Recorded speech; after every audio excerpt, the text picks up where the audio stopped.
news.in पे आपका स्वागत है। मैं अंजना सिंह। आज की खबरों में 17 दिसंबर को होने वाले गुरुग्राम बार एसोसिएशन चुनाव के लिए बार काउंसिल द्वारा गठित 5 सदस्यीय कमेटी की ओर से चुनाव प्रक्रिया पूरी कर ली गई है। साथ ही सुरक्षा के भी पुख्ता इंतजाम किए गए हैं। गुरुग्राम बार एसोसिएशन में 14 उम्मीदवार अपनी किस्मत आजमा रहे हैं। कमेटी की ओर से चुनाव ईवीएम मशीन के माध्यम से करवाए जाएंगे। वोटिंग के दौरान उम्मीदवार के व्यक्तित्व को देखकर ही परिणाम सामने आएगा और वह गुरुग्राम बार एसोसिएशन में अपना स्थान बनाने में कामयाब होगा। बार एसोसिएशन चुनाव में प्रधान पद पर 4 उम्मीदवार किस्मत आजमा रहे हैं। इसमें उम्मीदवार सुनील शर्मा चुनाव जीतने के बाद क्या करना चाहते हैं, आप भी सुने। इलेक्शन है 17/12/2021 को।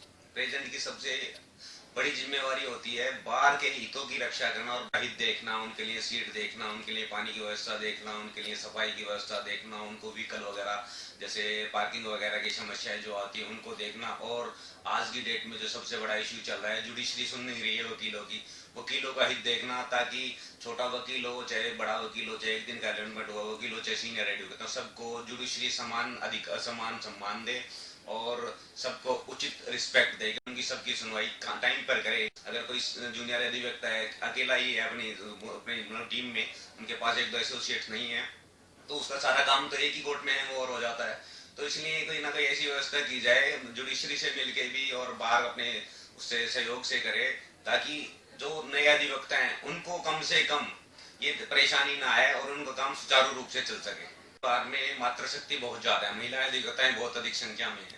छोटे बच्चे हैं जिनके, वो अपना घर का काम भी निपटा के आती हैं, उसके बाद यहाँ आती हैं। उनके लिए सबसे बड़ी समस्या अगर घर में सास वगैरह ननद वगैरह घर में बच्चों को देखभाल करने वाला नहीं हो, तो या तो प्रैक्टिस ही कर सकते हैं या कोर्ट में आगे बच्चों को या घर पे बच्चे संभाल सकती हैं।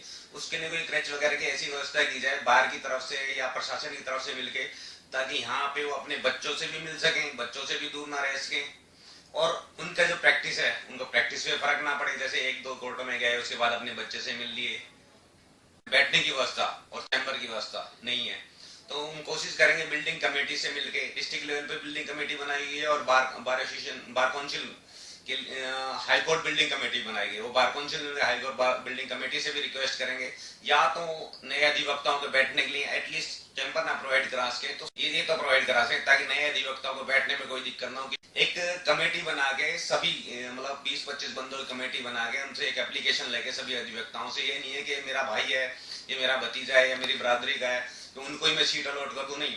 एक कमेटी बना के उनकी सबकी एप्लीकेशन लेकर और वो कमेटी डिस्पोज ऑफ कर दे प्रधान सेक्रेटरी, उसमें ना कमेटी में कोई इन्वॉल्वमेंट ही ना हो।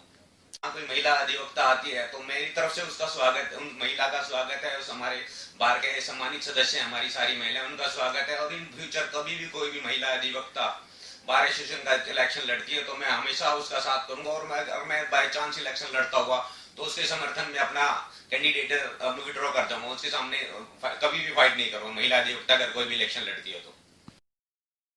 गुरुग्राम बार एसोसिएशन चुनाव के लिए बार काउंसिल द्वारा गठित 5 सदस्यीय कमेटी की ओर से चुनाव प्रक्रिया पूरी होने पर कमेटी के चेयरमैन अनिल यादव द्वारा निरीक्षण किया गया। उन्होंने कहा चुनाव निष्पक्ष भाव से करवाया जाएगा। हमने चुनाव करवाने की पूरी तैयारियां कर ली हैं। सी ब्लॉक की पार्किंग में हमने तमाम व्यवस्था की है।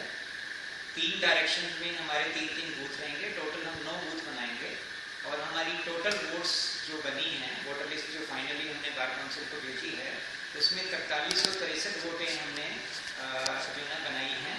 4363 जो मेंबर्स ऑफ द बार हैं वो अपना वोट कास्ट करेंगे।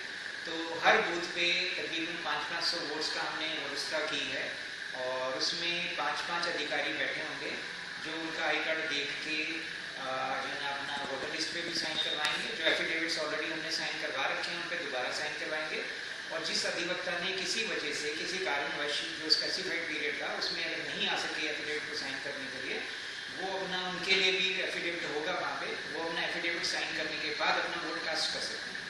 अंदाज़ा 100 के करीब टोटल स्टाफ रहेगा हमारे उसके डिस्पोजल पे, और लेकिन वो जहाँ पे पोलिंग हो रही होगी उनकी वहाँ कोई इंटरफियरेंस नहीं होगी, सिर्फ उसको क्राउड को थोड़ा सा कंट्रोल करने के लिए, ताकि धक्का मुक्की ना हो और हम कोविड की जो है प्रोटोकॉल है उसको इंश्योर कर सकें, थोड़ा सा डिस्टेंस मेंटेन कर सकें, क्योंकि आपको पता होगा कि दोबारा से केसेस आने शुरू हो गए हैं।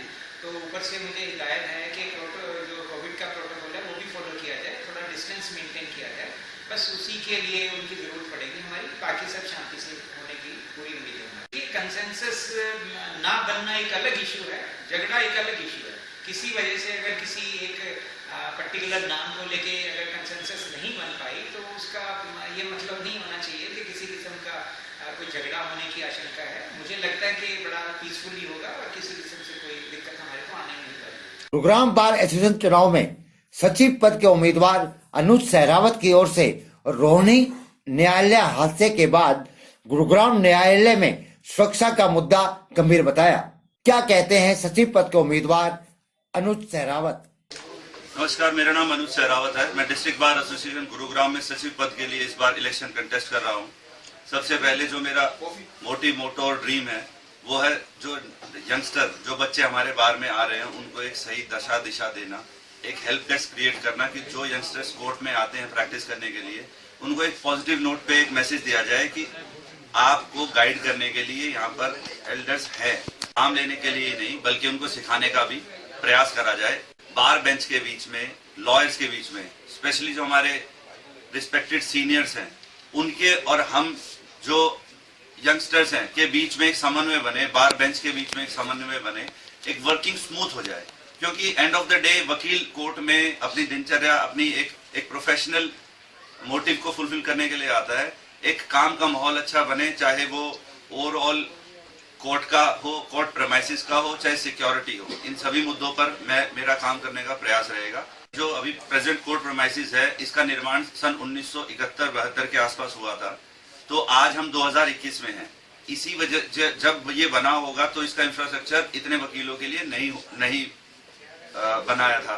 तो अब आज जो हमारा टावर ऑफ जस्टिस बन गया है उसके एडजेसेंट ही जमीन की हम डिमांड करेंगे कि हमारे नए अधिवक्ता साथियों के लिए कम से कम ऐसी व्यवस्था कर दें कि 10,000 से वकीलों तक की अगर हमारी बार में स्ट्रेंथ हो जाए तो हमें दोबारा से किसी भी तरीके की इसमें स्कैरसिटी, इसमें कमी ना पड़े और सभी नयों को भी और सीनियर्स को भी सभी को एडजस्ट करा जा सके, ऐसा मेरा मानना है। जैसा कि आपने कहा मेटल डिटेक्टर्स और ये व्यवस्था लाने का हम काम करेंगे कि कम से कम जो लॉयर्स हैं उनका एक आइडेंटिटी कार्ड या उनके लिए एक जैसे कार स्टिकर्स होते हैं ऐसी कोई व्यवस्था करी जाए कि ये लाजमी सी बात है, अगर रोहिणी कोर्ट में हुआ तो उससे हमें सीख लेनी चाहिए।